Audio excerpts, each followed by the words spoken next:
Hello everyone. So today we are going to solve some PYQs of EM waves. Chapter मतलब electromagnetic waves के chapter के हम कुछ यहाँ पे PYQ सोल्व करेंगे. तो स्टार्ट करते हैं क्वेश्चन नंबर 1 से. The ratio of contributions made by electric field and magnetic field components to the intensity of electromagnetic wave is.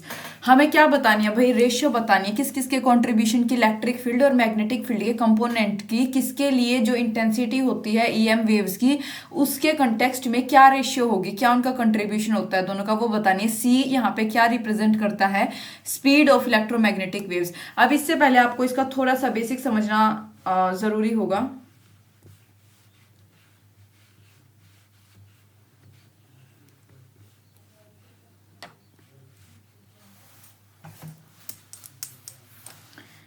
देखो भाई, जो बेसिक इक्वेशन होती है फॉर इलेक्ट्रिसिटी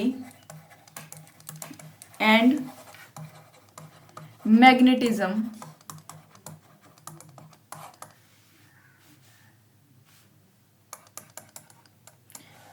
सबसे पहले इस चैप्टर में आप याद रखो ईएम वेव्स में क्या होता है भाई. जैसे ये तो है इलेक्ट्रिक फील्ड हो गई, साथ ही इसके क्या होती है, यहाँ पे हमारे पास होती है कौन सी, ये मैग्नेटिक फील्ड. ठीक है, मैग्नेटिक फील्ड वेव भी यहाँ पे साथ के साथ इसके यहाँ पे चलती है.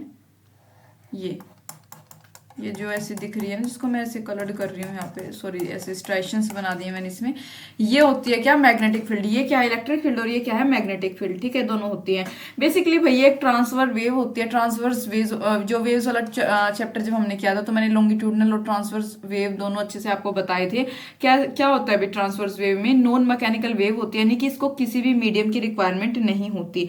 ठीक है, और याद रखोगे इस चैप्टर के कंटेक्स्ट में इलेक्ट्रिक फील्ड और मैग्नेटिक फील्ड दोनों क्या होती हैं, एक दूसरे के परपेंडिकुलर होते हैं भाई. Both are perpendicular to energy, जो एनर्जी ट्रेवल करती है उसके परपेंडिकुलर होंगे. ठीक है, और इसमें आप क्या फॉर्मूला याद रखो, जैसे ये हमारे पास मैग्नेटिक फील्ड हो गई. ठीक है, ये ऊपर इलेक्ट्रिक फील्ड. ठीक है, और ये एनर्जी ट्रेवल करिए. अब इस एनर्जी के ये भी क्या है, मैग्नेटिक फील्ड भी इसके परपेंडिकुलर में है और ये भी इसके परपेंडिकुलर में. ठीक है, दोनों क्या इसके एनर्जी ट्रेवल के परपेंडिकुलर होंगे. क्या फॉर्मूला याद रखोगे, वेलोसिटी इज इक्वल टू क्या होता है, फ्रीक्वेंसी इंटू वेवलेंथ. ये होता है. ठीक है, वेलोसिटी ऑफ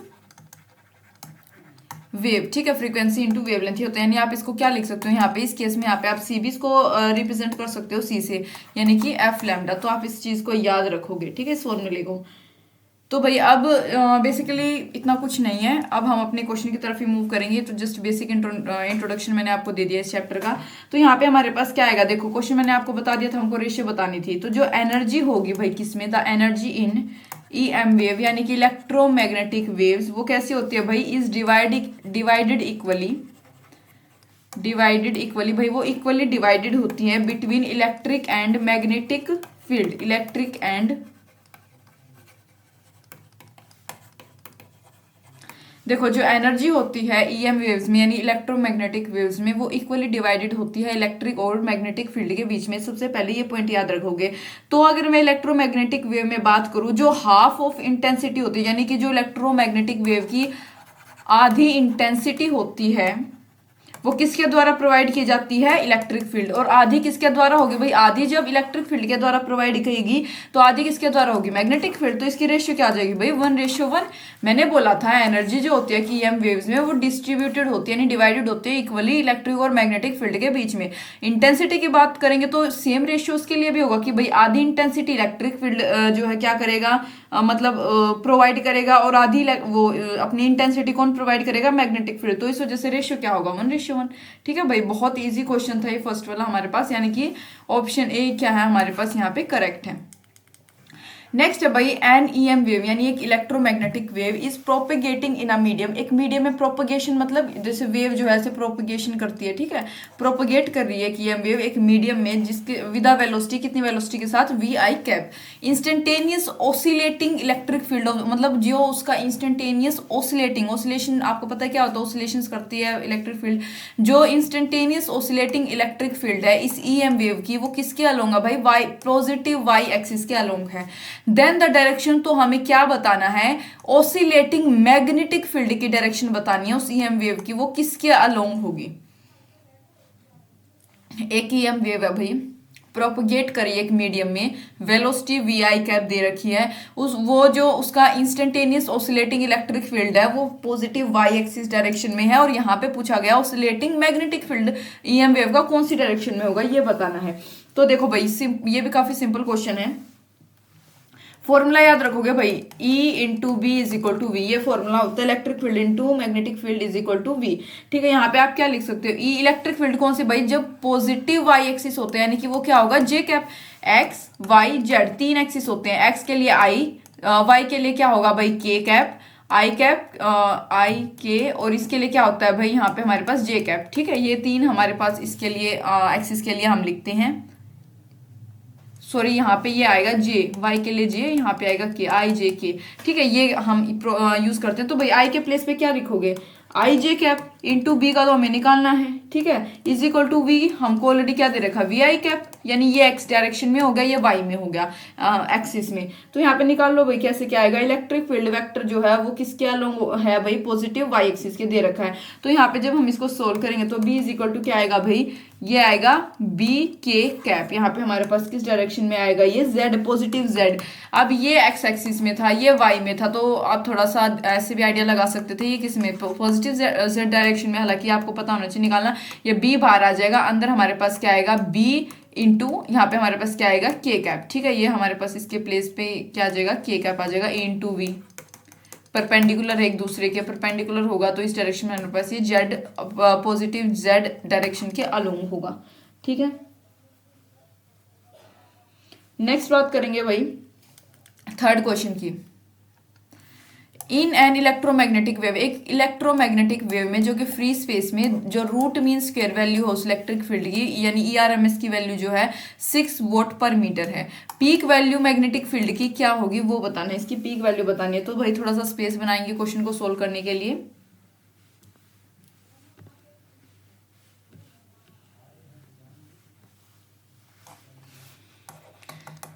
गिवन हमें क्या दे रखा भाई, जो ERMS वैल्यू है वो क्या है 6 वोट पर मीटर। ठीक है, ये है, और यहाँ पे फॉर्मूला होता है इसका, ये याद रखोगे, ERMS upon BRMS, E electric field और B magnetic field is equal to वो सी के इक्वल होता है। ठीक है, आपको पता है सी क्या होता है, यानी कि हम बाहर BRMS को ले लेंगे, BRMS हमें निकालना है, is equal to ERMS upon क्या आ गया, सी आ गया। ये पहली इक्वेशन हो गई। और यहाँ पे भाई जब रूट मीन स्क्वायर की वैल्यू जो होती है मैग्नेटिक फील्ड के केस में वो क्या लिखते हैं भाई, is equal to B naught upon root two.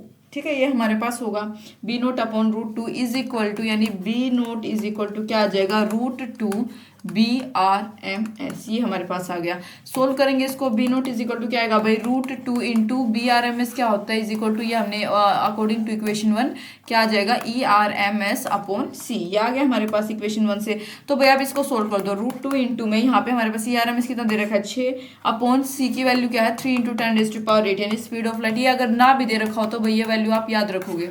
ठीक है, इज इक्वल टू सोल्व करोगे क्या आएगा भाई 2.83 × 10⁻⁸ टेस्ला, ये आपके पास जो है इसका करेक्ट आंसर आ जाएगा। ठीक है, क्या आएगा टेस्ला, ये आ जाएगा करेक्ट आंसर। तो यहाँ पे हमारे पास करेक्ट ऑप्शन कौन सा होगा, 2.83 × 10⁻⁸ टेस्ला, यानी कि फर्स्ट ऑप्शन भाई क्या है हमारे पास करेक्ट होगा। आगे बात करते हैं, out of the following options which one can be used to produce propagating electromagnetic wave. 4 option दे रखे हैं भाई, इसमें से हमें क्या बताना है कि कौन से को हम यूज कर सकते हैं टू प्रोड्यूस जो प्रोपगेटिंग इलेक्ट्रोमैग्नेटिक वेव होती है। भाई आप उसका 3D व्यू देखना, ठीक है, यूट्यूब वगैरह पे प्रोपगेटिंग इलेक्ट्रोमैग्नेटिक वेव का, अगर वो चीज थोड़ा सा आपके माइंड में बैठ गई तो आपको ये जो प्रोपगेशन वाला कंसेप्ट, ये जो सिस्टम क्वेश्चन में बात कर रही है की, ठीक है, इस मैकेनिज्म की थोड़ा सा अच्छे से क्लैरिटी के साथ क्वेश्चन को सोल्व कर पाओगे, समझ पाओगे। तो एक बार देखा ना, तो प्रोपगेटिंग जो इलेक्ट्रोमैग्नेटिक वेव होता है उसको प्रोड्यूस करने के लिए कौन सा ऑप्शन यहाँ पे हमारे पास करेक्ट होगा। आज charge moving at constant velocity के साथ नहीं, स्टेशनरी चार्ज भी नहीं होता कि स्टेशनरी चार्ज कैसे प्रोपगेशन प्रोवाइड कर देगा, और जब कांस्टेंट वेलोसिटी के साथ मूव कर रहा है, कोई वेरिएशन नहीं आएगी टाइम के साथ, तो ये प्रोपगेशन कैसा होगा, वो तो एक ही उससे आराम से वो मूव हो रहा है, प्रोपगेशन तो नहीं हो सकता। चार्जलेस नहीं भाई, चार्जलेस पार्टिकल होगा तो प्रोपगेशन यानी मूवमेंट नहीं होगी। एसिलरेटिंग चार्ज, बिल्कुल ठीक है भाई, एसिलरेशन होगी चार्ज की, यानी कुछ ना कुछ वेलोसिटी अटेन कर रखी है उसने, तभी तो वो आगे कुछ बना पाएगा। देखो इलेक्ट्रोमैग्नेटिक वेव को जनरेट करने के लिए हमें एक एसिलरेटिंग चार्ज पार्टिकल की जरूरत होती है, बेशक याद रख लो। ठीक है, नेक्स्ट क्वेश्चन की बात करेंगे भाई। एक रेडिएशन है ऑफ एनर्जी ई एनर्जी की रेडिएशन है जो कि फॉल्स नॉर्मली होना परफेक्टली रिफ्लेक्टिंग, एक परफेक्टली रिफ्लेक्टिंग सरफेस है। रिफ्लेक्टिंग सरफेस क्या होता है भाई, जिसके ऊपर कोई भी लाइट रेज आती है तो वो वापस से रिफ्लेक्ट होकर उसी के पास इनिशियल जहां से आई थी वहीं चली जाए। ठीक है, एक रेडिएशन है एनर्जी ई की जो कि किसके ऊपर, एक परफेक्टली रिफ्लेक्टिंग सरफेस के ऊपर गिर रही है, तो momentum transferred to the surfaces. तो भाई अब कुछ देखो, वो एनर्जी है, मतलब रेडिएशन ऑफ एनर्जी जो है ई, वो किसी भी ऑब्जेक्ट के ऊपर उसने स्ट्राइक किया, ठीक है, भले ही टकरा कर वापस गई, ठीक है, वो तो चलो सरफेस का जो है वो सरफेस ही ऐसा है, रिफ्लेक्टिंग सरफेस है, लेकिन कुछ ना कुछ मोमेंटम, एकदम से वो कोई भी चीज किसी के ऊपर टकरा रही है, स्ट्राइक कर रही है, तो कुछ ना कुछ मोमेंटम तो ट्रांसफर होगा ही ना उस सरफेस में। ठीक है, तो अब वो बताना है, सी वेलोसिटी ऑफ लाइट, आप जानते हो स्पीड ऑफ लाइट या वेलोसिटी ऑफ लाइट, इसको कुछ भी बोल सकते हो, तो बताना है कि कितना मोमेंटम जो है उस सरफेस के पास ट्रांसफर हुआ होगा। ठीक है, ये बताना है। तो भाई थोड़ा सा एक डेरिवेशन भी है साथ के साथ ये, और ये क्वेश्चन भी यहाँ पे सोल्व हो जाएगा। ठीक है,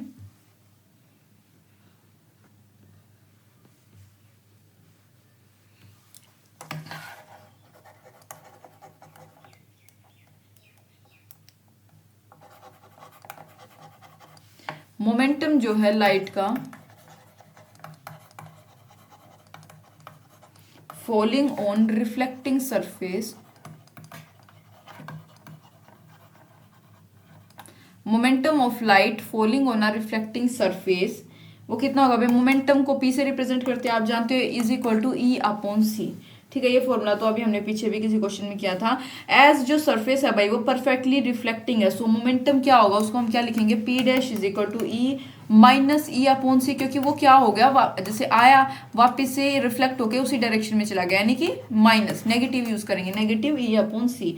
ठीक है, कैसे, एक बार मैं थोड़ा सा ये भी बता देती हूँ, बनाकर ही दिखा देती हूँ। यहाँ पे आया, ठीक है, यहाँ पे radiation of energy E fall किया, इसके ऊपर वापस यहाँ से ये क्या कर गया, ई अपॉन सी मोमेंटम, यहाँ पे ये वापस रिफ्लेक्ट हो गई। ठीक है, काइंड ऑफ, तो मोमेंटम ट्रांसफर कितना होगा भाई, क्या लिखेंगे, P minus P naught is equal to E upon C minus E upon C, ये आएगा। सोल्व करोगे तो क्या आएगा भाई, 2e अपॉन सी, यानी कि करेक्ट ऑप्शन क्या आया, 2e अपॉन सी। बहुत इजी क्वेश्चन था भाई मेरे हिसाब से ये, तो सॉरी 2e अपॉन सी हमारे पास इसका क्या है, मोमेंटम ट्रांसफर का करेक्ट आंसर आया है। ठीक है, ए ऑप्शन। नेक्स्ट है भाई, light with an energy flux, एक लाइट है भाई जिसका एनर्जी फ्लक्स हमें दे रखा है 225 इंटू 10⁴ वीबर पर मीटर मतलब स्क्वेयर, फॉल्स एक परफेक्टली रिफ्लेक्टिंग सरफेस के ऊपर फॉल कर रहा है एक नॉर्मल इंसिडेंस से। अगर सरफेस एरिया 15 सेंटीमीटर स्क्वेयर है तो एवरेज फोर्स जो एक्सर्ट होगी सरफेस के ऊपर वो क्या होगी। क्वेश्चन को एक बार फिर समझो भाई, लाइट है जिसकी एनर्जी फ्लक्स दे रखी है, एनर्जी फ्लक्स आप इससे रिप्रेजेंट करते हैं हम इसको, ठीक है, 5 से, कितना है 25 इंटू 10⁴ वीबर, एक परफेक्टली रिफ्लेक्टिंग सरफेस के ऊपर एक नॉर्मल इंसिडेंस से फॉल किया उसने। अगर सरफेस एरिया 15 सेंटीमीटर स्क्वेयर का है तो एवरेज फोर्स जो कि उस सरफेस के ऊपर एक्सर्ट होगी वो कितनी होगी, ये बताना है। तो भाई थोड़ा सा स्पेस बनाएंगे।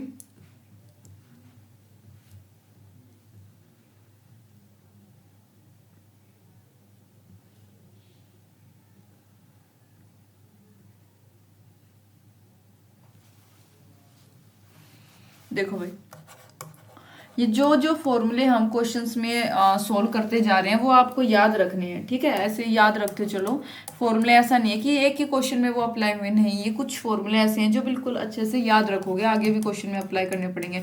यानी कि एवरेज फोर्स का फॉर्मूला होता है भाई delta p upon delta t is equal to, और पी मोमेंटम का फॉर्मूला क्या होता है भाई 2 इंटू आई इंटू ए, आई क्या इनर्शिया ऑफ मास होता है, ए हमारे पास क्या होता है एक्सीलरेशन, ठीक है, अपॉन सी, यानी कि 2IA अपॉन सी। ठीक है, तो यहाँ पे देखो आगे,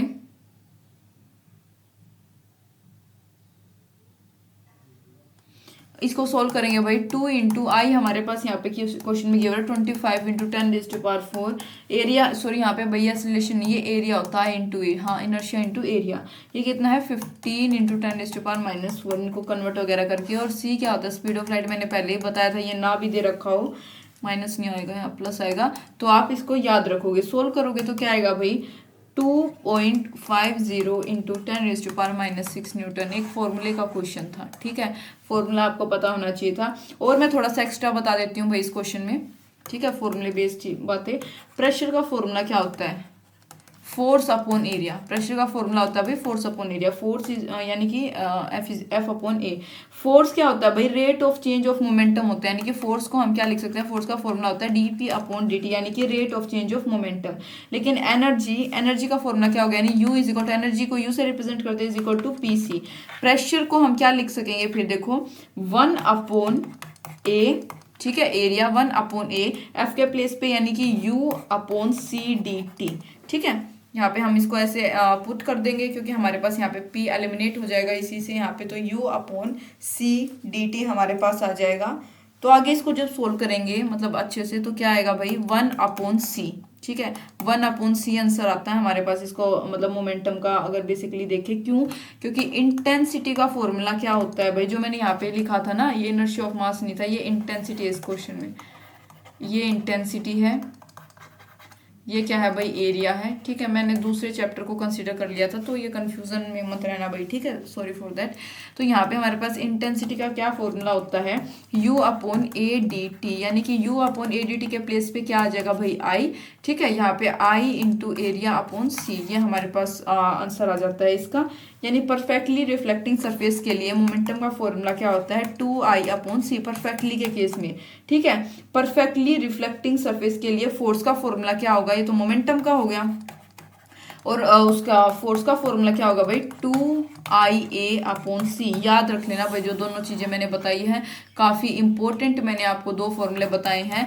परफेक्टली रिफ्लेक्टिंग सरफेस के केस में मोमेंटम पूछा जाए तो 2i अपॉन सी फॉर्मूला लगाओगे, बिल्कुल याद रख लो, पीछे की स्टोरी नहीं समझ आई कोई फर्क नहीं पड़ता। फोर्स का फॉर्मूला क्या होगा 2ia अपॉन सी, ये हमारे पास इसका फॉर्मूला होगा। तो अब आंसर देख लेंगे कौन सा करेक्ट है इसका, 2.50 आंसर था कुछ, ओके, ये हमारे पास बी ऑप्शन जो है इसका करेक्ट है, ठीक है।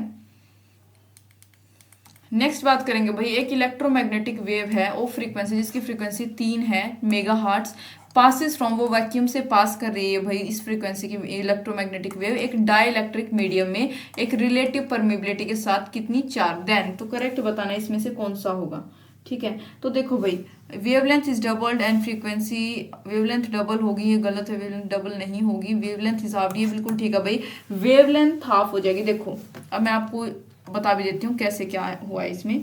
देखो गिवन फ्रीक्वेंसी हमें क्या दे रखी है 2 मेगा हार्ट्स, रिलेटिव परमिबिलिटी यानी कि ई आर, इसको हम ऐसे लिखते हैं तो ये है 4।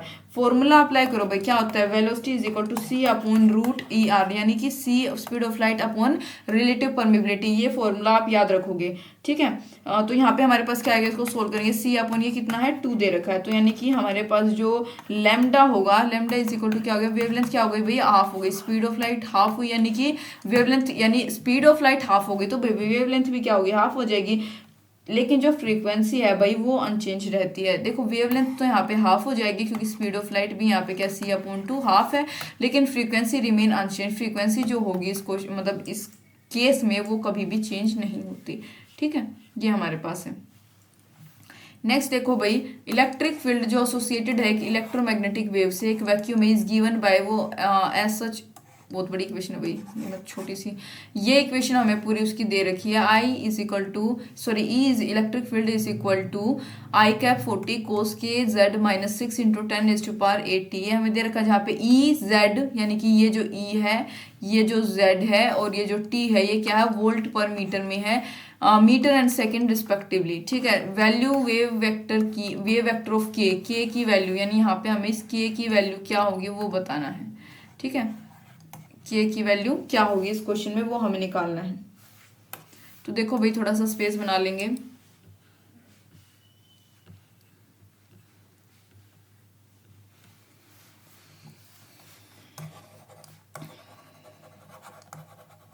On comparing the given equation two, अपना ये जो हमें मतलब इस इक्वेशन के साथ हमको उस जो हमें क्वेश्चन में दे रखी है उससे रिलेट करना है। ए नोट आई cap cos omega T minus के जेड, ये जब वेव्स वाला चैप्टर हम पढ़ते हैं तो ये हमारे पास इक्वेशन निकल के आती है इलेक्ट्रिक फील्ड की, ठीक है। अगर आपको याद हो तो मतलब हमारे पास क्या आएगा, E is equal to vector E is equal to A naught I cap cos omega T minus के जेड, ये होता है। ओमेगा की वैल्यू क्या होती है भाई, याद रखोगे 6 माइनस 10⁸8, ये दे रखे हमको। वेव फैक्टर, ठीक है, वेव फैक्टर का फॉर्मूला देखो, अब वेव फैक्टर हमें जो निकालना है क्या होता है भाई, k is equal to 2p upon r, ये होता है भाई वेव फैक्टर। इसका इज इक्वल टू क्या होता है 2p upon r, is equal to 2p क्या होगा भाई 2 इंटू ये हमारे पास मोमेंटम क्या होता है ओमेगा, ओमेगा अपॉन क्या हो गया सी हो गया, ठीक है। तो k is equal to omega upon c, omega की वैल्यू क्या है भाई 6 इंटू 10⁸8 और सी इसका सी 10⁸8, ये मैंने आपको बताया था, आप याद रखोगे, कट करोगे आंसर आ जाएगा 2 मीटर, ठीक है। 2 मीटर रेज टू पावर -1 ये आएगा इसका करेक्ट आंसर, यानी कि ए ऑप्शन क्या है इसमें करेक्ट है हमारे पास। नेक्स्ट क्वेश्चन की बात करेंगे भाई, जो रेशियो है amplitude of magnetic field to amplitude of electric field for an electromagnetic wave propagating in volume is equal to, यहाँ पे क्या पूछा गया भाई, रेशियो बताना है किसके किसका, एक तो एम्पलीट्यूड मैग्नेटिक फील्ड का, टू एम्पलीट्यूड ऑफ किसके एम्पलीट्यूड के लिए अगेंस्ट भाई इलेक्ट्रिक। देखो चैप्टर में दो ही चीज़ों का जिक्र हो रहा है, दोनों साथ के साथ यहाँ पे चल रहे हैं, मैग्नेटिक फील्ड और इलेक्ट्रिक फील्ड एक प्रोपेगेटिंग ईएम वेव में दोनों होते हैं एक दूसरे, मतलब एनर्जी ट्रैवल के परपेंडिकुलर, ये मैंने बता दिया था स्टार्टिंग में। यहाँ पे बताना है रेशियो बताना है इनका, ठीक है, जो कि किसका मैग्नेटिक फील्ड का और इलेक्ट्रिक फील्ड का एक इलेक्ट्रोमैग्नेटिक वेव के लिए जो कि एक वैक्यूम में प्रोपेगेट कर रही है वो किसके इक्वल होगा वो बताना करेक्ट, ठीक है। तो यहाँ पे 4 ऑप्शन है हमारे पास, speed of light in vacuum के इक्वल नहीं, रेसिप्रोकल ऑफ स्पीड बिल्कुल ठीक है भाई, इसके अपोजिट। अब ये मैं बताती हूँ भाई, इस क्वेश्चन को सोल्व करेंगे, ठीक है। ये बेशक यहाँ पे थियोटिकल सा है पर थोड़ा सा फॉर्मूला वगैरह से समझेंगे इस क्वेश्चन को।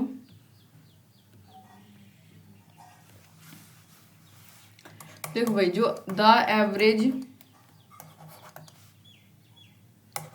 जो एवरेज एनर्जी स्टोर्ड होती है कहाँ पे, in the electric field,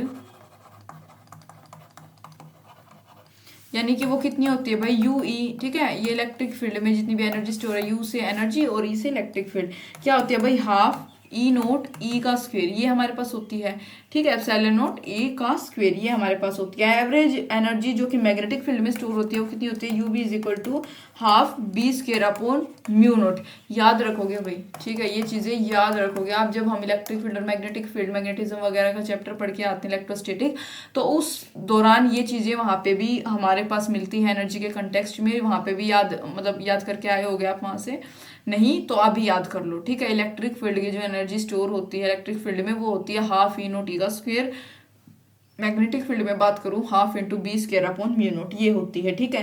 conservation of energy के अनुसार यू ई जो है एनर्जी जो स्टोर है इसमें इलेक्ट्रिक फील्ड में वो किसके इक्वल है, जो एनर्जी स्टोर्ड है किसमें मैग्नेटिक फील्ड में, ठीक है। तो यहाँ पे हम क्या लिखेंगे भाई एप्सिलॉन नोट म्यू नोट, ठीक है, इसको अलग ले लेंगे, इज इक्वल टू क्या आ जाएगा भाई बी स्क्वेयर अपॉन यहाँ पे क्या आएगा ई का स्क्वेयर, ठीक है, दोनों को हमने अलग कर लिया। यहाँ पे बी अपॉन ई दोनों का स्क्वेयर हटाएंगे, यहाँ पे अंडर रूट आ जाएगा E naught mu naught, is equal to क्या आएगा भाई 1 अपॉन सी, क्या आ जाएगा यहाँ पे 1 अपॉन सी आ जाएगा हमारे पास, ठीक है। अब मैं थोड़ा सा एक्स्ट्रा बता देती हूँ, जैसे पीछे वाले क्वेश्चन मैंने बताया था, थोड़ा सा इंपॉर्टेंट चीजें ये भी, एवरेज एनर्जी डेंसिटी कितनी होती है इलेक्ट्रिक फील्ड की, ये याद रखो, उस चैप्टर में भी करते हैं हम, u is equal to 1/4 epsilon naught E naught का स्क्वायर, ठीक है, ये हमारे पास होती है, याद रखोगे, ठीक है। ये होता है हमारे पास average energy density of electric field, ठीक है। इसको मैं अच्छे से लिखूँ तो कैसे लिख सकते हैं भाई, epsilon naught E note square के प्लेस पे क्या लिखेंगे भाई सी का square in speed of light और बी नोट का स्क्वायर, ये लिख सकते हैं, क्यों भाई, क्योंकि ई नोट अपॉन बी नोट क्या होता है सी के इक्वल होता है, फर्स्ट क्वेश्चन में ये बात बता दी थी। तो यहाँ पे देखो म्यू इज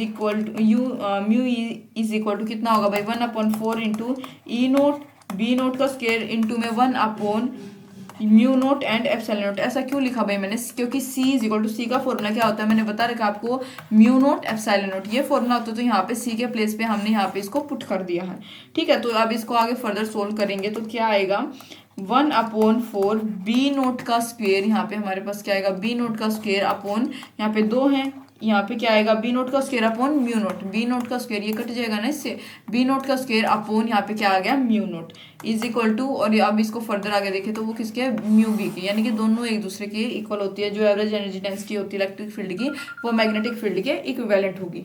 ठीक है, तो हमारे पास इसका करेक्ट ऑप्शन क्या होगा, 1/c था, यानी कि देख लेंगे कि हाँ रेसिप्रोकल, जो मैंने बताई थी रेसिप्रोकल स्पीड ऑफ लाइट के क्या है, यहाँ पे आप देख पा रहे हो स्पीड ऑफ लाइट की क्या है, रेसिप्रोकल है। ठीक है, तो करेक्ट ऑप्शन हमारे पास ये आ गया।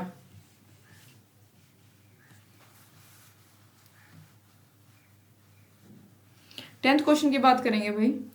जो इलेक्ट्रिक और मैग्नेटिक फील्ड है किससे एसोसिएटेड है, ईएम वेव से जो एसोसिएटेड है इलेक्ट्रिक और मैग्नेटिक फील्ड प्रोपेगेट कर रही है अलोंग पॉजिटिव जेड एक्सिस, यानी पॉजिटिव जेड एक्सिस के वो क्या कर रही है अलोंग प्रोपेगेशन कर रही है, कैन बी रिप्रेजेंटेड बाय, उसको हम किस इक्वेशन में रिप्रेजेंट कर सकते हैं, E is equal to E naught I cap B B naught j cap, ये होता है एक्स एक्सिस में, ये हो गया कहाँ पे वाई एक्सिस में, और electric field magnetic associated with propagating along Z axis, और वो और बिल्कुल ठीक है भाई, ये वाला करेक्ट है।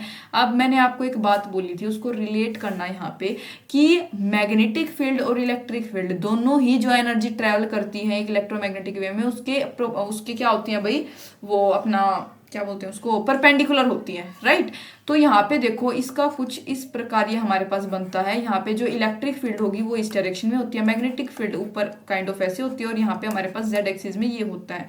ठीक है, यानी कि एक्स वाई जेड, यानी इसको बोलते हैं आई कैप, इसको बोलेंगे जे, और ये होता है हमारा के कैप। ठीक है, इलेक्ट्रोमैग्नेटिक ओवरऑल ये इसके भी परपेंडिकुलर है। ठीक है, ये आप अगर मतलब अभी 3D में अच्छे से देखोगे जो बात मैंने बोली तो उसमें समझ आएगा, ये इसके भी परपेंडिकुलर होगा, तो इस वजह से ये यहाँ पे हमारे पास आएगा किसमें, first option correct. EM wave जो होती है हमेशा प्रोपेगेट करती है एक डायरेक्शन में जो कि परपेंडिकुलर होती है इलेक्ट्रिक और मैग्नेटिक फील्ड दोनों से, तो इलेक्ट्रिक और मैग्नेटिक फील्ड हमेशा शुड अलोंग किसके पॉजिटिव एक्स और पॉजिटिव वाई डायरेक्शन के अलोंग होती है respectively, therefore option A is the correct option. ठीक है, मैं उम्मीद करती हूँ ये चीज आपको समझ आई होगी।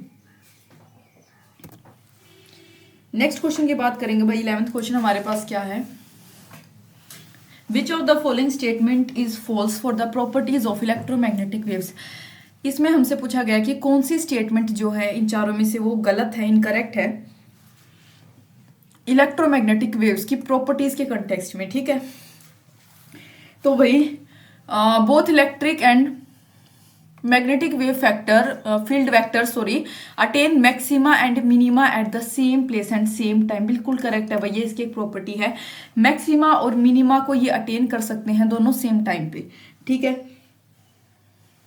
मैक्सिमा ये जैसे हमारे पास ऊपर जाता है, ठीक है, अटेन करता है, मिनिमा ठीक है ये जो मतलब जो लोवेस्ट इसका पॉइंट होगा, ये चीजें होती हैं। ठीक है, वेव में energy in electromagnetic wave is divide, बिल्कुल ठीक है, हमने किसी क्वेश्चन में भी किया था, अभी इसी के ऊपर क्वेश्चन था, कौन सा फर्स्ट था शायद, है ना, जिसमें 1:1 हमारे पास आंसर आया था। इलेक्ट्रिक एंड पैरेलल, गलत है भाई, बिल्कुल गलत। फर्स्ट क्वेश्चन से क्या बात हो रही है, परपेंडिकुलर होते हैं, तो इनकरेक्ट ये रहे, बिल्कुल ईजी था, बिल्कुल ठीक है भाई, कोई मीडियम की रिक्वायरमेंट नहीं होती। फर्स्ट क्वेश्चन में बता दिया था, ट्रांसवर्स वेव जो है उनका नेचर इनके पास होता है। नेक्स्ट भाई 12th क्वेश्चन की बात करेंगे, जो electric field the electric field part of an electromagnetic wave in a medium is represented by Ex is equal to 0। ठीक है, Ey हमको ये दे रखा है पूरा, Ez is equal to 0, wave is, तो वेव क्या होगी ये बताना है। देखो भाई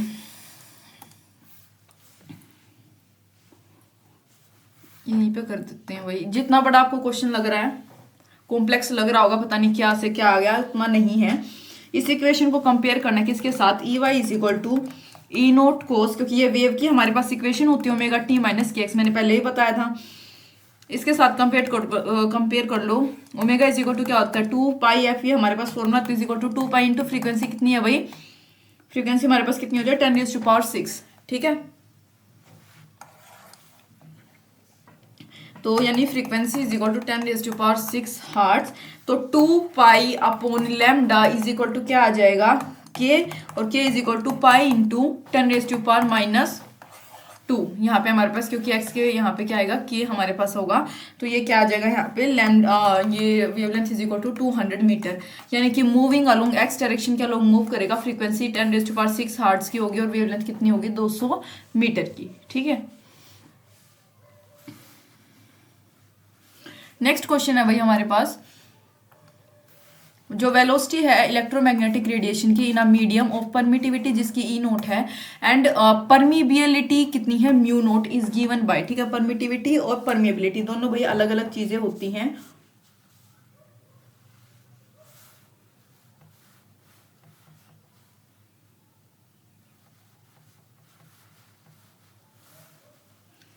परमिटिविटी क्या होता है मैं थोड़ा सा बता देती हूँ दोनों को।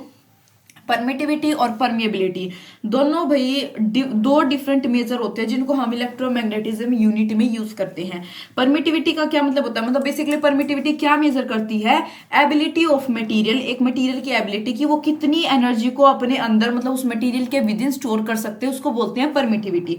परमिएबिलिटी की मैं बात करूँ, ये एक मेजर होता है एक मटेरियल की एबिलिटी का टू सपोर्ट द कि वो मैग्नेटिक फील्ड कि उस मटेरियल के अंदर फॉर्मेशन को कितना सपोर्ट कर सकती है। बेसिकली एक में कितनी एनर्जी स्टोर हो सकती है उसकी क्या एबिलिटी, और एक में कितनी मैग्नेटिक फील्ड जो है उसकी कितनी फॉर्मेशन हो सकती है मटेरियल के विद इन उसकी एबिलिटी, ठीक है। तो ये होती है परमिटिविटी और ये होती है परमिएबिलिटी। तो यानी हमारे पास इसका करेक्ट ऑप्शन क्या होगा भाई, गिवन बाय, बेसिकली फॉर्मूला बताना है क्या होगा फॉर्मूला करेक्ट ऑप्शन। तो फॉर्मूले का भाई हमारे पास करेक्ट ऑप्शन क्या होता है, C = 1 mu naught into epsilon note. ये होता है, देखो जो वेलोसिटी होती है इलेक्ट्रोमैग्नेटिक इंडक्शन रेडिएशन की एक medium of permeability permittivity epsilon note और परमिएबिलिटी म्यू नोट में वो किसके इक्वल होती है, इसके इक्वल, ठीक है। यानी कि हम इसको कैसे लिख सकते हैं, एम नोट आई नोट भी इसको लिख सकते हैं, ठीक है, आई नोट कैप यानी इंटेंसिटी यानी परमिटिविटी, एम नोट यानी म्यू नोट, ठीक है, परमिबिलिटी। बेसिकली ये हमारे पास इसका करेक्ट ऑप्शन होगा। नेक्स्ट है भाई जो इलेक्ट्रिक और मैग्नेटिक फील्ड है एक इलेक्ट्रोमैग्नेटिक वेव के आर, क्या बोला गया है, इलेक्ट्रिक और magnetic field of an electromagnetic wave are, वो क्या होगा, ठीक है, क्या कौन सा करेक्ट ऑप्शन होगा। तो in opposite phase and perpendicular, opposite phase में नहीं होते भाई, ठीक है, अपोजिट फेज, पैरेलल बिल्कुल गलत है, पैरेलल का जिक्र ही नहीं होना चाहिए, इज इन फेज बिल्कुल फेज में होते हैं, परपेंडिकुलर एक दूसरे के, पैरेलल गलत, ठीक है, वही भाई बिल्कुल उसके बिल्कुल सिंपल क्वेश्चन जिसका अभी तक हम डिस्कशन कर रहे हैं। नेक्स्ट अगर वो अपना इलेक्ट्रिक फील्ड और मैग्नेटिक फील्ड रिप्रेजेंट करती है इलेक्ट्रिक और मैग्नेटिक फील्ड वेक्टर को इलेक्ट्रोमैग्नेटिक वेव में, देन डायरेक्शन बतानी है, propagation of wave will be, कौन सी डायरेक्शन होगा भाई, simple formula based question E into B, ये याद रखोगे भाई। यहाँ पे बी आपको ऐसा लगेगा एक बार पढ़ रहे हो भाई फॉर्मूला तो हमको पता है, ठीक है, फॉर्मूला तो भाई इंटू बी यही है, बहुत ही अभी क्वेश्चन भी किया था इसके ऊपर, ठीक है, बहुत सिंपल फॉर्मूला है, लेकिन ऐसा नहीं है। आप कंफ्यूज कहाँ होगे जब आपको ये या चलो इनमें नहीं हो गया बिल्कुल भी, चलो बी और सी आप बिल्कुल एलिमिनेट कर दोगे, कंफ्यूजन हो जाएगी, और डी में सोचोगे भाई बी पहले था, मैग्नेटिक फील्ड पहले था, इलेक्ट्रिक फील्ड पहले था, तो इस चीज को याद रखना बिल्कुल अच्छे से, ठीक है। जो डायरेक्शन होती है किसकी प्रोपगेशन की, इलेक्ट्रोमैग्नेटिक वेव की प्रोपगेशन की, वो किसके परपेंडिकुलर होती है भाई, इलेक्ट्रिक फील्ड के और मैग्नेटिक फील्ड के, हैं जो डायरेक्शन है उसको हम कैसे लिखते हैं भाई, ई नोट मतलब E vector into B vector upon mu naught basically. और मैं थोड़ा सा एक्स्ट्रा और बता देती हूँ भाई, इलेक्ट्रोमैग्नेटिक वेव में जो rate of flow of energy होता है जो एक यूनिट एरिया को क्रॉस करता है, ठीक है, उसको कैसे डिफाइन करते हैं भैया, मतलब बेसिकली किस नाम से उसको जाना जाता है, पॉइंटिंग वेक्टर, ठीक है, ठीक है भाई, ये नाम उसको दिया गया है। तो जो मैग्नीट्यूड होगा पॉइंटिंग वेक्टर का उसको हम कैसे लिखते हैं, क्या फॉर्मूला होता है उसका, S = 1 upon mu naught E B sine 90 degree, यानी कि E B upon mu naught आप इसको सिंपली लिख सकते हो, और B = क्या होता है भाई, E अपॉन सी, तो क्या हो जाएगा E² अपॉन म्यू सी, ठीक है, ये म्यू नोट सी, ये मैंने थोड़ा सा आपको एक्स्ट्रा बता दिया इसके बारे में।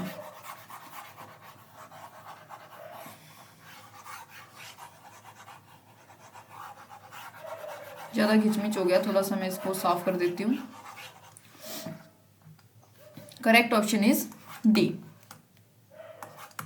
नेक्स्ट है भाई 16th क्वेश्चन, जो electromagnetic radiation are caused by, किस वजह से होती है भाई, अभी भी किया था हमने, क्या किया था, एक क्वेश्चन बिल्कुल सेम, एसिलेटेड चार्जेस की वजह से होता है, ठीक है। तो करेक्ट ऑप्शन क्या होगा, एसिलेटेड, तो एक जो स्टेशनरी चार्ज होता है भाई वो क्या प्रोड्यूस करता है, सिर्फ और सिर्फ आप, हाँ ये पता होना चाहिए चीज भी, एक स्टेशनरी चार्ज सिर्फ और सिर्फ इलेक्ट्रिक फील्ड को प्रोड्यूस करता है भाई, और एक यूनिफॉर्मली मूविंग चार्ज क्या प्रोड्यूस करता है, वो प्रोड्यूस करता है लोकलाइज्ड इलेक्ट्रोमैग्नेटिक फील्ड, ठीक है, लोकलाइज्ड यानी किसी भी एक पर्टिकुलर डायरेक्शन में, और एक एसिलेटेड चार्ज क्या प्रोड्यूस करता है, इलेक्ट्रोमैग्नेटिक रेडिएशंस, ठीक है। तो हमारे पास एसिलेटेड चार्ज का करेक्ट ऑप्शन है, ऑल ऑफ द अबव तो हो ही नहीं सकता, कि एक क्वेश्चन हमने ऐसा ही ऊपर भी किया था।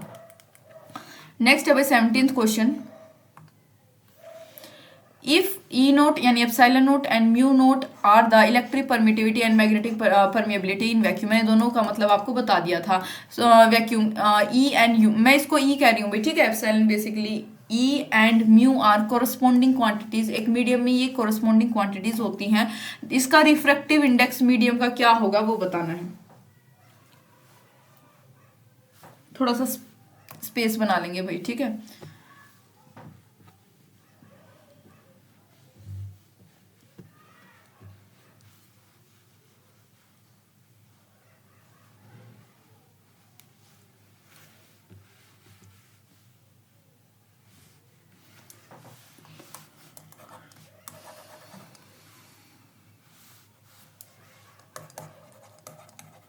वी नो दैट जो वेलोसिटी होती है एक इलेक्ट्रोमैग्नेटिक वेव की इन वैक्यूम, किसी भी वैक्यूम में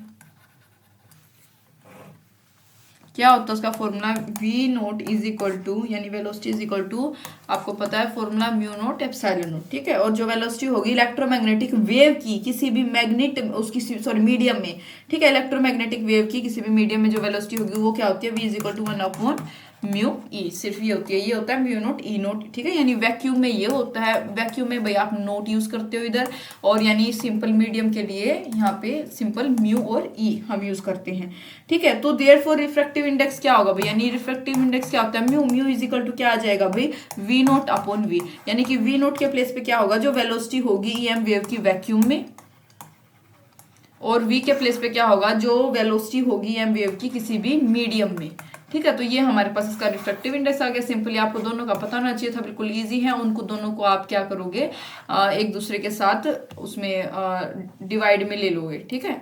तो ये आपके पास क्या आ जाएगा, रिफ्रैक्टिव इंडेक्स। तो यानी करेक्ट ऑप्शन हमारे पास इसका क्या होगा, 17th का डी, ठीक है, डी आएगा। आप दोनों को वहां पे लिखोगे, इक्वेट करोगे वी नोट अपॉन वी, तो यहाँ पे हमारे पास जब उसको दोनों को इक्वेट करके लिखोगे तो डी क्या आएगा, इसका करेक्ट ऑप्शन आएगा, ठीक है। मीडियम का, in medium then refractive medium का था, मीडियम का हमसे पूछा गया तो क्या आएगा, वी नोट अपॉन वी, ये आ जाएगा, ठीक है।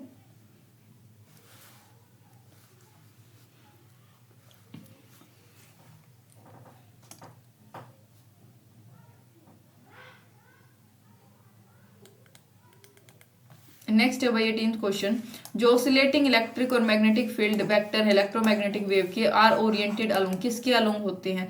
फिर से भाई तीसरा क्वेश्चन आया है, सेम बिल्कुल गलत, 90 बट हैव फेज बिल्कुल गलत, म्यूचुअली परपेंडिकुलर बिल्कुल ठीक, एंड आर फेज बिल्कुल ठीक, बट हैज फेज डिफरेंस 90, कोई फेज डिफरेंस नहीं होता, दोनों सेम फेज में होते हैं। तीसरी चौथी बार क्वेश्चन आ गया, ठीक है, बार बार समझाने की जरूरत नहीं है, बहुत इजी क्वेश्चन है।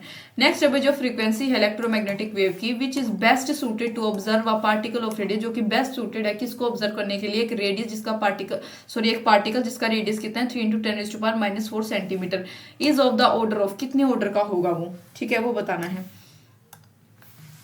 यही बता देती हूँ भाई, जो साइज ऑफ पार्टिकल होता है यानी वेव लेंथ, उसका फॉर्मूला क्या होता है basically, lambda is equal to C upon V. यहाँ पे लैम्डा की वैल्यू कितनी है भाई, यहाँ पे हमारे पास यानी हम लिख सकते हैं 3 × 10⁻⁻⁴ वेव लेंथ और रेडियस, वही बात हो गई, ठीक है। तो 3 × 10⁻⁻⁶, -6 हमारे पास वेव लेंथ का फॉर्मूला होता है, सॉरी वैल्यू होती है, is equal to 3 ×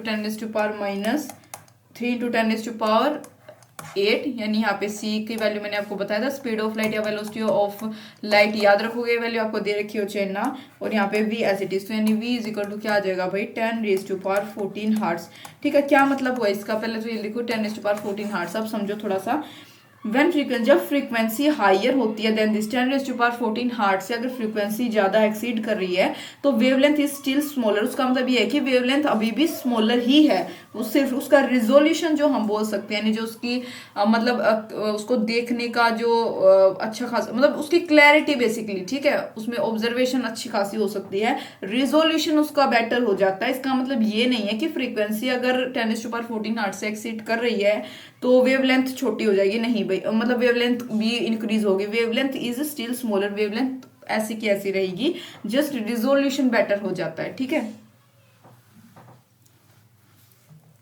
next question है भाई हमारे पास, which colour of the light has the longest wavelength, इनमें से कौन से कलर ऑफ लाइट के पास वेवलेंथ लॉन्गेस्ट होती है। तो भाई हमारे पास करेक्ट ऑप्शन होता है रेड।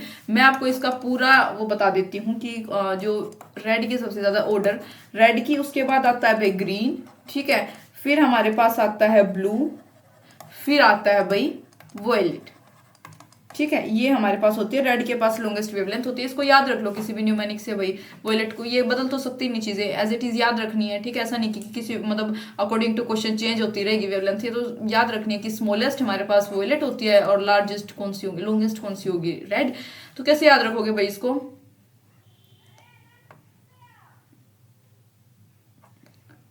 रोज गार्डन, अभी बना लेंगे भाई, 1 मिनट आपके साथ साथ मैं ये बना लेती हूँ। रोज गार्डन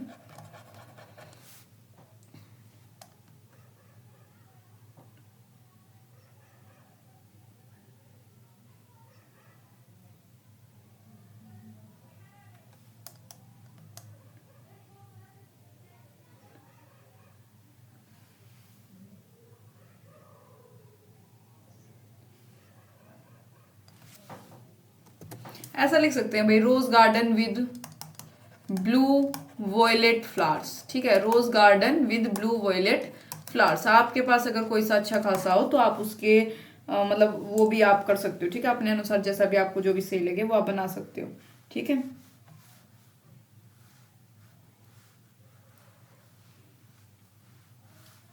और मैं आपको यह भी बता देती हूँ भाई, जो वेवलेंथ होती है रेड कलर की, ये आपके पास एनसीईआरटी के बुक में एक टेबल दे रखी है, ठीक है। उसमें दे रखी है हर एक की वेवलेंथ किसकी कितनी है।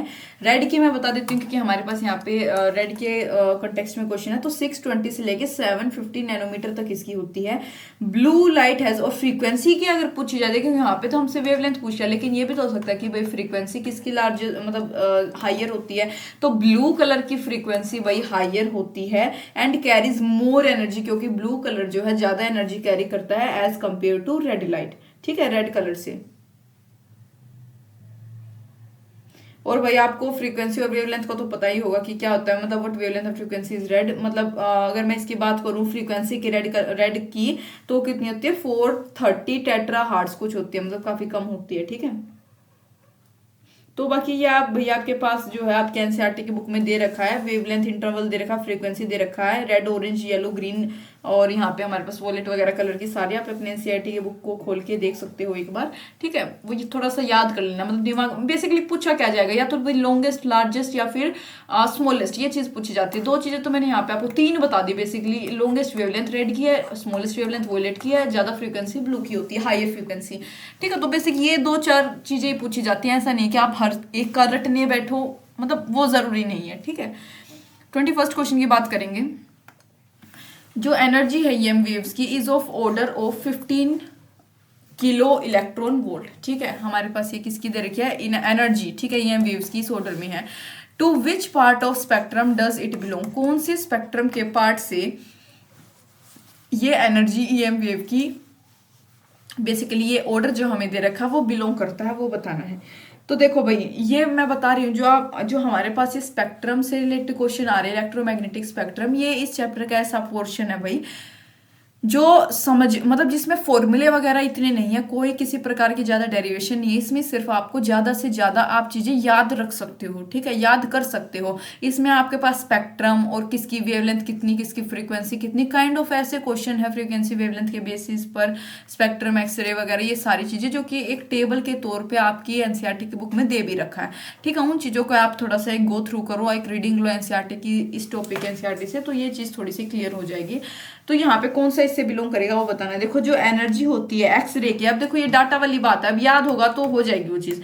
वो कितनी होती है 100 इलेक्ट्रॉन वोल्ट से लेके 100 किलो इलेक्ट्रॉन वोल्ट तक, ठीक है। ये किसकी है भाई, एक्सरे की, ठीक है। तो यहाँ पे हमारे पास क्या होगा इसकी, तो हैंस जो एनर्जी ऑर्डर 15 किलो वोट का वो किससे बिलोंग कर रहा है, 15 किसके अंदर आता है, 100 इलेक्ट्रॉन वोल्ट से लेके 100 किलो इलेक्ट्रॉन वोल्ट तक, इनके बीच में तो 15 आएगा भाई। तो 15 किसका है, एक्सरे का।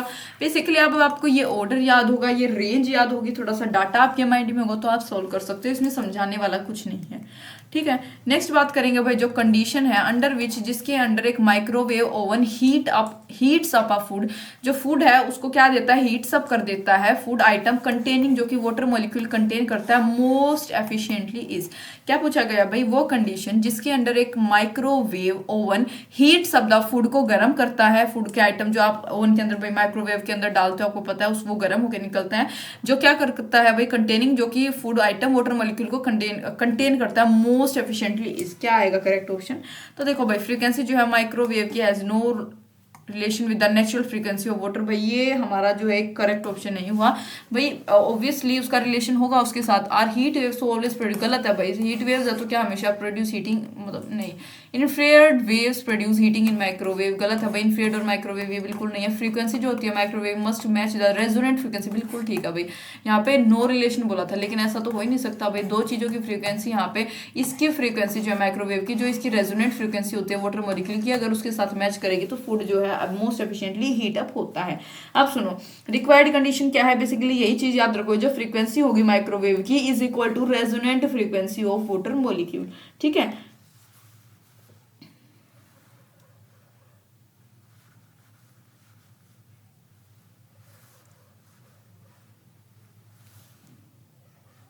और माइक्रोवेव की फ्रीक्वेंसी कितनी होती है भाई वो भी बता देती हूँ, 300 मेगा हार्ट से लेकर 300 गीगा हार्ट तक होती है, ठीक है, इसकी फ्रीक्वेंसी माइक्रोवेव की।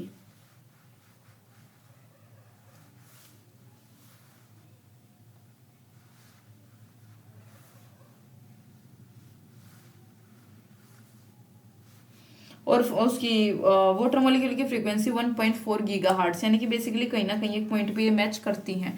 तो हमारे पास करेक्ट ऑप्शन इसका क्या होगा, डी होगा। देखो नेक्स्ट क्वेश्चन है, जो डिक्रीजिंग ऑर्डर होता है wavelength of infrared microwave ultraviolet और गामा रेज, भाई ये रेज हैं आपके पास एक पूरी सीरीज में दे रखा है एनसीईआरटी में, अगेन कह रही हूँ डिक्रीजिंग ऑर्डर ऑफ वेवलेंथ इनका बताना इज, डिक्रीजिंग ऑर्डर बताना है वेवलेंथ का, यानी कि सबसे ज्यादा पहले आप लिखोगे कि सबसे ज्यादा वेवलेंथ किसकी होती है, कौन सी रेज की, फिर उससे कम, फिर उससे कम और फिर उससे कम, ये बताना है। तो भाई हमारे पास माइक्रोवेव की सबसे ज्यादा क्या होगी वेवलेंथ होती है, फिर इंफ्रारेड की, फिर अल्ट्रावायलेट, फिर गामा, बिल्कुल ठीक है भाई, अकॉर्डिंग टू आर एनसीईआरटी उसमें जो ऑर्डर दे रखा है उसके अनुसार यही करेक्ट है, ये याद रखोगे, ठीक है। जो डिक्रीजिंग ऑर्डर होता है वेवलेंथ का वो microwave, infrared, ultraviolet, gamma rays kind of होता है। आप इसको याद कैसे रखोगे, कोई भी न्यूमोनिक बना लो इसके लिए भी, क्योंकि समझने वाला तो इसमें है नहीं, अब याद रखना, जैसे पीछे ऑर्डर था एक अपना कलर के कंटेक्स्ट में, ठीक है, तो यहाँ पे भी याद रख लो किसी एक न्यूमोनिक या ट्रिक बना लो एक्रोनियम से।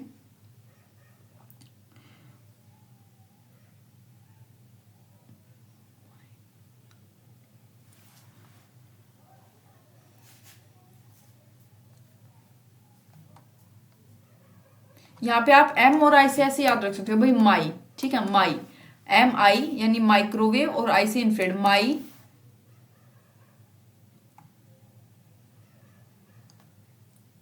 माई अल्ट्रा वोइल, अल्ट्रा लिख दो भाई, माई अल्ट्रा ग्लासेस, माई अल्ट्रा ग्लासेस, सन ग्लासेस, या मतलब बेसिकली जी से मैं पहला वर्ड ये लेना चाहूंगी ताकि इजी लगे, माई अल्ट्रा ग्लासेस, मेरे अल्ट्रा ग्लासेस भाई, ठीक है, वो आपके सन ग्लासेस हो सकते हैं, आप स्पेक्टिकल्स कोई भी यूज करते हो, आप कुछ भी यूज करते हो, आप वो आपके ऊपर, अप टू यू कि आप क्या समझना चाहोगे। तो माई अल्ट्रा ग्लासेस ये आपकी मदद कर सकता है इस ऑर्डर को याद रखने में, ठीक है, बाकी आप अपनी मर्जी से कुछ भी बना सकते हो। नेक्स्ट है भाई, if wavelength of V X M represent करता है किसकी वेवलेंथ, विजिबल लाइट की, एक्स से एक्सरे की और एम से माइक्रोवेव की रिस्पेक्टिवली, देन तो करेक्ट ऑर्डर, मतलब यहाँ पे बताना करेक्शन क्या होगी। तो भाई सबसे जो हमारे पास इसका करेक्ट होगा माइक्रोवेव का ज्यादा, मतलब पहले माइक्रोवेव, फिर आता है विजिबल रीजन और फिर आएगा हमारे पास एक्सरे, यानी कि करेक्ट ऑप्शन आएगा इसका बी। अब समझो कैसे, क्या इसके पीछे हमने थ्योरी लगाई, क्या हमने जो है टॉपिक लगाया बेसिकली। तो देखो हम जानते हैं कि E is equal to energy का फॉर्मूला क्या होता है, HC अपॉन लैम्डा, ये हमारे पास इसका फॉर्मूला होता है, यानी कि हम कह सकते हैं एनर्जी जो है इनवर्सली प्रोपोर्शनल है किसके, वेवलेंथ के, ठीक है, एनर्जी जो है वेवलेंथ के इनवर्सली प्रोपोर्शनल है, यानी वेवलेंथ जितनी ज्यादा होगी एनर्जी उतनी कम होगी। तो वही बात है भाई, अब मैंने आपको वेवलेंथ का पीछे बता दिया था, यहाँ पे हमने देख लिया वेवलेंथ का, तो उससे आप हिसाब लगा लो, जिसकी जितनी ज्यादा वेवलेंथ उसकी एनर्जी उतनी ही कम होगी, ठीक है। ये वेवलेंथ को रिप्रेजेंट कर रहा है, तो हमें रिस्पेक्टिवली वही चीज बतानी है। सबसे ज्यादा माइक्रोवेव की है, ऑब्वियसली हमने यहाँ पे देख लिया था माइक्रोवेव की पहले आएगी, फिर हमारे पास यहाँ पे तो हालांकि विजिबल रीजन नहीं दिया, फिर हमारे पास आती है किसकी, विजिबल रीजन की। उसके बाद यहाँ पे देख लो हमारे पास क्या आएगी, एक्सरे की, ठीक है। एक्सरे, ये तीन चीज इसमें नहीं दे रखी थी, इनसे पहले ही होता है ये भी। पहले माइक्रोवेव, फिर हमारे पास आती है कौन, विजिबल रीजन, विजिबल लाइट, और उसके बाद हमारे पास आएगा एक्सरे, ये होता है, ठीक है, according to our this one formula, ठीक है। तो यानी कि एनर्जी के उसमें बात करूं तो सबसे ज्यादा एनर्जी किसकी होगी, हमारे पास एक्सरे की, क्योंकि एक्सरे की वेवलेंथ सबसे ज्यादा कम होगी, एनर्जी इसकी ज्यादा होगी, किसकी, एक्सरे की।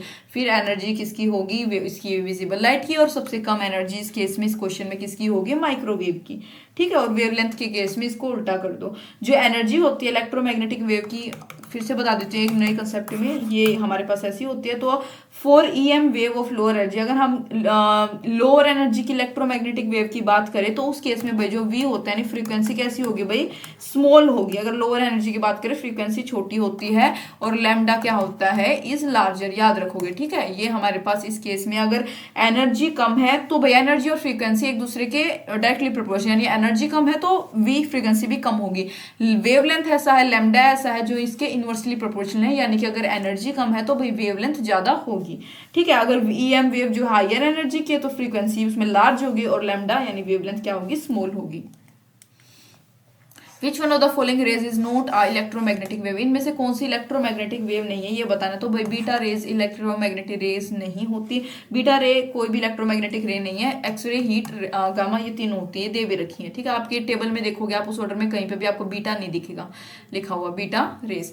तो we consider the radiation emitted by एक ह्यूमन बॉडी के द्वारा जो है कुछ ना कुछ रेडिएशंस एमिट होती हैं। Which of the following state, इस कंटेक्स्ट में कौन सी स्टेटमेंट ट्रू है, radiation emitted lies in the ultraviolet region, गलत है भाई, hence not, is not in the infrared, बिल्कुल ठीक है। एक ऐसा, ये भी थियोरेटिकल क्वेश्चन है, ये भी याद रखने वाला क्वेश्चन है। देखो जो ये किसके ऊपर डिपेंड करती है भाई, जो मैग्नीट्यूड होता है फ्रीक्वेंसी का, ठीक है। रेडिएशन जो ह्यूमन एमिट करता है वो किसके ऊपर डिपेंड करता है भाई, जो मैग्नीट्यूड होगा उसकी फ्रीक्वेंसी का, किस फ्रीक्वेंसी के साथ वो एमिट हो रही है, मैग्नीट्यूड ऑफ फ्रीक्वेंसी, ठीक है। तो ये कौन से रीजन में होगी, इज इन इंफ्रारेड रीजन, ठीक है। ड्यूरिंग दैट डे नहीं, ये कोई कंपल्शन नहीं है, ड्यूरिंग द समय बिल्कुल गलत है, ठीक है। ये मतलब ये तो बिल्कुल आप दोनों ऑप्शन को इजीली एलिमिनेट कर सकते थे, मुझे ऐसा लगता है। कंफ्यूजन शायद आपको इन दोनों में होती, लेकिन आप फिर याद रखोगे, याद ही रख लेना कि इंफ्रारेड रीजन, ये ऐसा ही क्वेश्चन आएगा, क्वेश्चन के अनुसार तो आंसर नहीं बदल सकता ना ये क्वेश्चन बदल सकता, तो इसको आप एज इट इज याद रख सकते हो। नेक्स्ट है भाई, विच of the following electromagnetic radiations has the least wavelength, इनमें से कौन से इलेक्ट्रोमैग्नेटिक रेडिएशन के पास क्या है भाई, लीस्ट वेवलेंथ होती है, ठीक है। लीस्ट वेवलेंथ अब बताना है, ठीक है, कौन सी की होगी। तो भाई इजी है, गामा। अब हमने पीछे वाले क्वेश्चन में मैंने आपको एक ऑर्डर बताया था, उसमें ग्लासेस सबसे लास्ट में था, माई अल्ट्रा ग्लासेस, तो भाई सिंपल उस ऑर्डर के अनुसार लास्ट में क्या था जी, ग्लासेस था, यानी गामा रेस।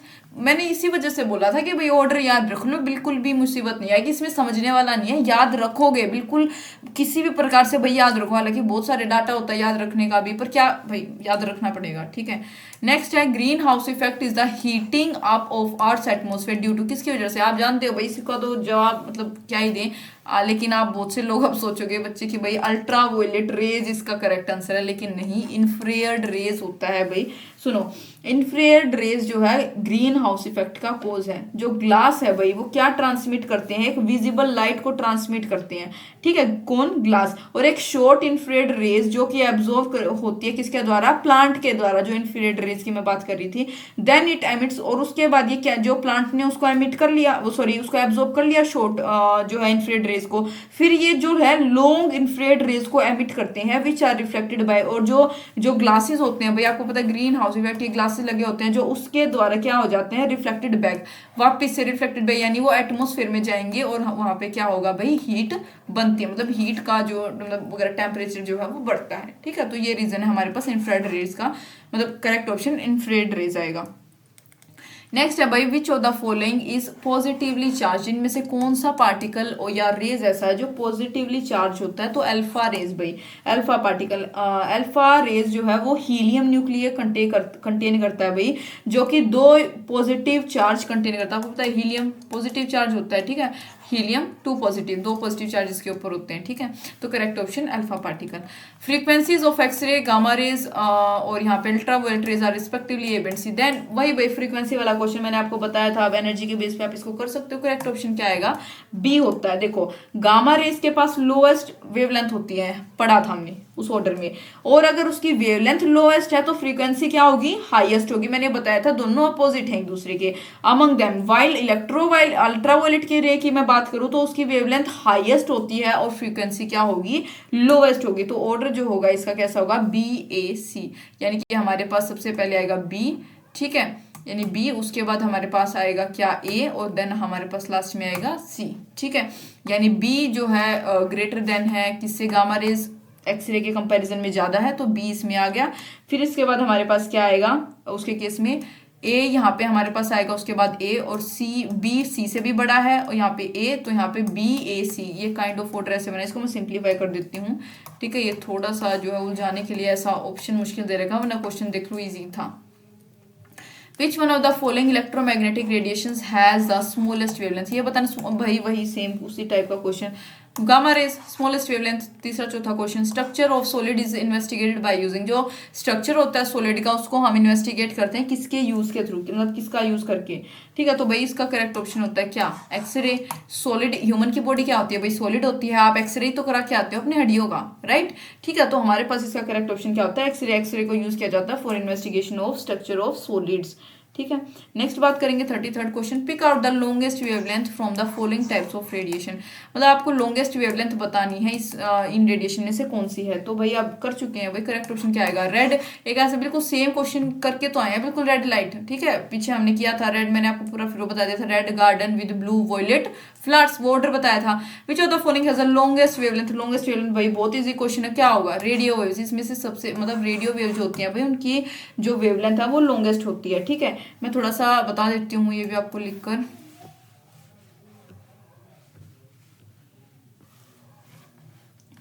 देखो ये यहाँ पे रेज है,